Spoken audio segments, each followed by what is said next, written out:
Hi guys, and welcome back to another Dots Race video, and today we're going to be playing MotoGP 21, continuing on with our World Championship in MotoGP Career Mode. It's time for Australia for the hashtag Australian GP in Phillip Island.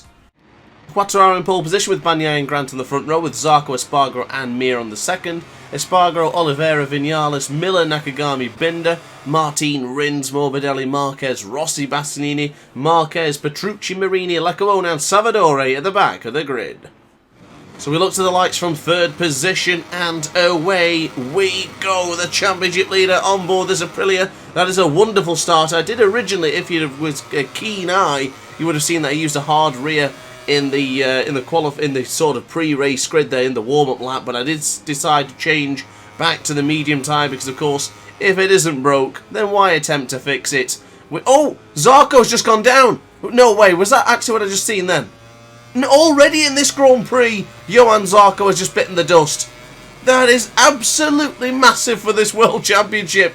Are you really serious that Johan Zarco has just gone down already? Oh, this is unbelievable. This is absolutely massive for the World Championship. He could potentially lose it pretty much here, or maybe in the next round of Sepang if things stay the same. What a blunder for Johan Zarco. Pecco Bagnaia is going to pick up the spoils, and he'll be taking second place in this World Championship. But we got off to that wonderful start that we needed. The whole shot was beautiful, and now we're already up into the first position, leading by a tenth and a bit to Fabio Quartararo as things stand. This is going to be perfect for an absolutely wonderful Grand Prix for Grant. This couldn't have come at a better time. Our performance, our motivation, and now Pecco Bagnaia has gone down. This is unbelievable. Are you serious? Oh my lord. Christmas has come early for the way of Matt Grant. He is leading this World Championship. He is leading the race with both of his competitors for the World Championship out of this Grand Prix. I can't believe it. I cannot believe it at all. But in fact, it's not over yet. There is Fabio Quartararo. Look at the speed Quartararo picked up going into the first corner. There is Vinales. There is Quartararo. Both of the factory Yamahas, YZR M1s, are going to be battling with me now. Doing battle going into the left-hander of the Southern Loop. Where can we get past Fabio Quartararo to retake the lead? Of course, Vinales, we beat him in Chang International Circuit. Of course, he wants to try and get a bit of revenge. And there he is up at the inside for the Stoner corner. Wonderfully done that from Maverick Vinales. As we now go into the right-hand side for turn 4. Nice and tight apex. Can we regain the position on Vinales? We certainly can. It's getting close though as Vinales. Oh, brave. Going up at the inside for Siberia for turn 6. Quartararo has a little bit of a look behind him to see what's going on. And all he can see is another Yamaha and the Aprilia getting beaten up. And I tell you what, it's a battle of the teammates now. Look at that top 6. The factory Yamahas, the factory Aprilias and the factory Suzukis all in top 6 positions right now. 3 manufacturers in the top 6. Doesn't get any better than that one, does it? As we go on the right-hand side now for Lukey Heights and turn 10 for the second time of asking in this Grand Prix, in this Australian GP, of course. Going on the left-hand side for turn 11. Let's try and get in the slipstream with both Maverick Vinales and Fabio Quartararo. We may have a wonderful chance of getting past them going into the Doohan corner. So onto the left-hand side, we'll go a little bit too tight to the apex there. That has really scuppered our speed and chances for a possible position in the first or second position going into turn 1. But we might lose a bit of time to Aleix Espargaro as well. Good to see my teammate up there and battling with the best of them. Whoa! Aleix Espargaro completely pushing me wide there, touching my rear tyre, has just shoved me to the outside of the track.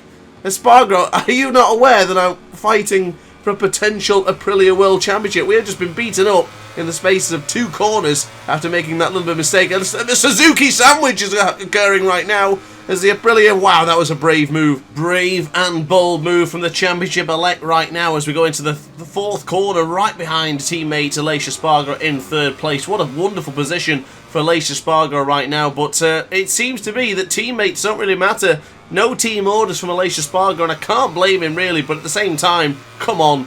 This is a chance for Aprilia to win a World Championship in God knows how many years. I don't even know if they've ever won one in MotoGP, so come on, Aleix, be a little bit more conservative with the points, really. I know you're desperate for that podium, but you had one in Silverstone in real life. What more do you want? And actually, he's had a podium in this game. I'm sure he has. I don't even know anymore, but Aleix Espargaro, let me get through, please. Oh no, Johan Zarco, fastest man on track. Maybe he's still circulating somewhere around this Australian circuit. I don't know where exactly, but he is somewhere. But look at Jack Miller. Where on earth has he come from? He was down about 8th or 9th a moment ago, and now he's just come past the 2 Suzukis, and he's probably going to get involved with us in a moment's time. But now into the slipstream, Aleix Espargaro. Can we get past teammate Aleix? I cannot believe Espargaro's making me work for this one. Come on, mate, be fair. But I tell you what, alright then, fine. Aleix, if you want to play it that way, let's battle. Let's do what we do best, and that is beat people in battles. We are pretty good in the sense of having those ding-dongs for final laps and for podium positions. You know it. You've seen the videos so far this season, all of the 17 of them, as we go into the hard on the brakes now for the right-hander of turn 4. Espargaro's going to run it a little bit deep, coming up the inside. Wonderfully done. Absolutely wonderfully done, but Aleix Espargaro will have the power, will he not? He won't. Brilliantly done going into Siberia for turn 6. We did run it a little bit deep, and there is Aleix Espargaro back again, straight at me. That's what you're going to do in MotoGP racing. If someone gets ahead of you, bide your time and then attack them straight away. The second you get the opportunity, go for it again as we go on the left-hand side for Lukey Heights. And I've got to be quite honest with you guys, this is a different one. This is definitely a different one. Usually in the practice and qualifying, that is where the trouble comes, but it seems to be the race is giving me a bit of hard time right now. The other riders are much quicker and much more confident in some of these corners. I usually feel super confident with, so shout out to Aleix Espargaro, shout out to the factory Yamahas up at the front there. Quartararo and Vinales certainly getting the job done right now as things stand. But we go in the slipstream of Aleix Espargaro. Look at the speed we're picking up on board this Aprilia. Brilliantly done. Can we go up in the inside or around the outside into turn 1? Not quite. Bit of tank slapper there, just a little bit, just a very minor amount. So thankfully we just used a little bit of brake just to slow the motorcycle down as we go around the outside now of Aleix Espargaro. Look at that A on the front of that Aprilia. We have the same one because we're teammates, don't forget. We don't want to be sort of scrapping and messing things up for the both of us, because of course it is absolutely imperative that we manage to stay on board the motorcycle here. We don't have to. Just a quick reminder, actually, I've just only realised this now myself. We don't have to get the podium. It's not crucial. As long as we take some decent, valuable points, we're in a wonderful point for the championship. So we really have to be smart about this one. Do a bit more thinking. Do we allow Aleix Espargaro the podium? We're probably going to win the championship more or less now if Zarco is not going to acquire any points. Neither is Pecco Bagnaia. Do we be smart about this, or do we continue to fight for the podium? The way I'm looking at it right now, it's hard to judge it on the fly, but the way I'm feeling is we don't let Aleix have that podium. We have the podium, get 16 points clear, and maybe 28 points clear of Johan Zarco, because of course we're already leading by 12. It's going to be massive for the World Championship, but then all we have to do then is just take some points in Sepang, but getting close to Aleix Espargaro. You better believe I've already made my decision, and that is to continue to fight Aleix Espargaro. Massive contact made there on the left-hand side of Aleix Espargaro. He's not going to be impressed with that one, but my apologies, mate, but we did get through. Finally, as we go into the right-hander for turn 1. I hope he doesn't touch my rear tyre like he did previously, because that was a pain in the backside. He's done it again. He's just touched the rear tyre. Can you stop doing that, Aleix, please? I would be very, very grateful. But our lapped... Oh, there's Jack Miller as well now. Jack Miller's getting involved for this battle for 3rd place. I really don't like our chances of battling with some of the best riders in MotoGP right now as Miller dives from the inside. Let's try and get him back. Going into the left-hander. Oh, bit of contact. Miller. Oh, Miller. Jack Miller, what are you doing? No, Miller, no! Oh, my God. We had everything gifted. This should have been the perfect race. Oh, I can't believe it. For the 2nd time this season, Jack Miller has collided with us. Oh, my God. First time in Chang International Circuit, and now here in Australia. What a blunder. Oh, there is Johan Zarco, and ahead of him is Pecco Bagnaia. 3 championship protagonists have all bitten the dust here in Australia. I cannot believe the fortune in this one.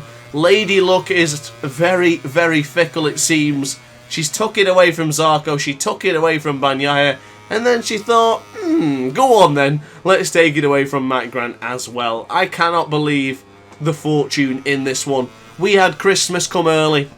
We had Christmas, we had everything. We opened the presents and there was nothing in it but coal. I cannot believe it. I have no words. Absolutely no words at all. Jack Miller, what on earth was that? We had some wonderful rhythm going then as well. Some really good consistent lap times coming in, all in the low 127s. And that has just occurred. I can't believe it. I'm speechless. I don't even know what to say. We now have 3 laps of this Australian GP with me at the back of the grid, more or less. Brad Binder is behind us by 1.8 seconds, and Alright, and then Aleix Espargaro, you win this one. Aleix, take that podium for Aprilia. I mean, it's probably not going to do much for our team championship, but oh my lord. We had a wonderful opportunity of taking 20 plus championship points ahead of Johan Zarco, and yet we're coming away with 0, just the same as them. But of course, we're the ones that are in the fortunate position, because of course we are leading the World Championship, so as long as they've crashed and they're not going to be finishing in the points, I guess it doesn't really matter. But what a wasted Grand Prix. Qualifying was great, the race was great to this point, and it all came crashing down quite literally. I don't know who's to blame for that one. Let me know in the comment section down below and who you feel's to blame for that one, or if it's just simply a racing incident. I tried to get around the outside in Miller, but it looks like with the nature of that corner, he sort of bumped into the side of me, I bumped into him, and to avoid contact with Aleix Espargaro, he decided to hit the brakes and topple over the handlebars. So I know Jack Miller's the kind of the king of the stoppies, as well as Top Rack, Razgatioglu of course, but here today the stoppie certainly didn't favour the brave of Jack Miller, but this is going to be a tough one, guys. I don't really know what else to say. This is going to be a very, very lonely race back here in 20th, and we haven't finished out of the points and this far behind since Qatar. We have been really, really good this season. I'm disappointed because to this point we haven't crashed out in any Grand Prix this season.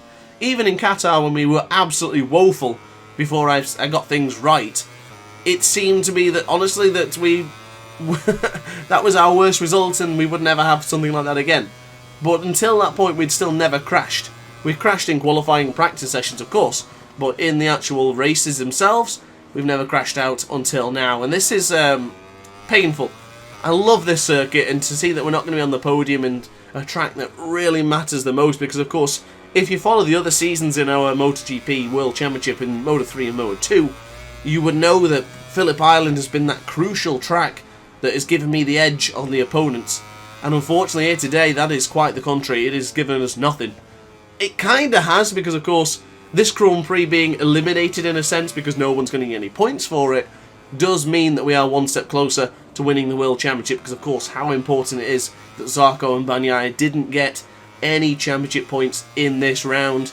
But I'm just disappointed because of course it's not really that interesting and entertaining for you guys to watch a Grand Prix of me at the back of the grid. I'm always very, very cautious of that, and unfortunately it's happened here today, so there's not much I can do about it, as Brad Binder's a second behind us now. And of course our lap time's nowhere near what they were, so it doesn't really matter now. But on the final lap of the Grand Prix, Quartararo, Vinales, Espargaro is your potential podium as things stand, as they're roughly going into Siberia right now, so they have half a lap remaining, and of course we have a long, long way to go yet. 3.5 seconds behind Zarco, nothing really to talk about, nothing to get excited about. I don't really know even what else to say. It's going to be very interesting to look at the championship picture and just to see status quo. The status quo from the previous round to the same thing here. Very, very interesting stuff. I'll truly be honest with you. It's been a crazy season so far, which I have absolutely adored. I really have. It's been a wonderful season, and to be ending it in Australia with a sore loss is a shame. But of course, go back to Sepang, and we'll do that next week. Of course, Sepang and Valencia, the final 2 Grand Prix, and just to see if we can still fight for this championship. I'm still feeling very confident. Sepang, we did extremely well in the winter test. We were first. So if I can just channel that inner winter test energy with all these upgrades on this Aprilia, we might have a chance of coming away with a wonderful, wonderful chance of taking the World Championship. But Quartararo, Vinales, Espargaro is your podium, so great job to Espargaro, but what a disaster for Bagnaia, Zarco and Matt Grant. So a quick recap: Quartararo wins with Vinales and Espargaro on the podium.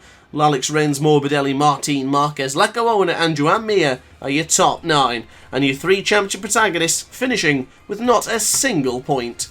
So we'll look at the championship standings. The status quo remains the same, of course. Matt Grant leads with 12 points ahead of Johan Zarco, 27 ahead of Pecco Bagnaia, and 57 ahead of Fabio Quartararo. So unfortunately for Fabio, no chance of a championship this season.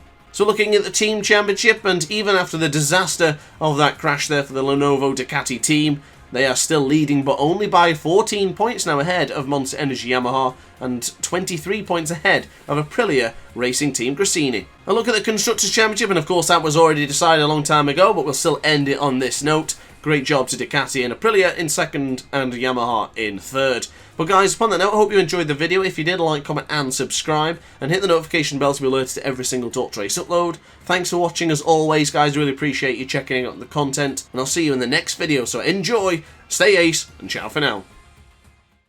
Oh hi, didn't quite see you there. Good to see you're still here. If this video didn't quite set your appetite, then why not watch some more Dot Race content by clicking the video shown on screen now. Furthermore, if you would like to follow me on social media, you can do so now, with the links down in the description.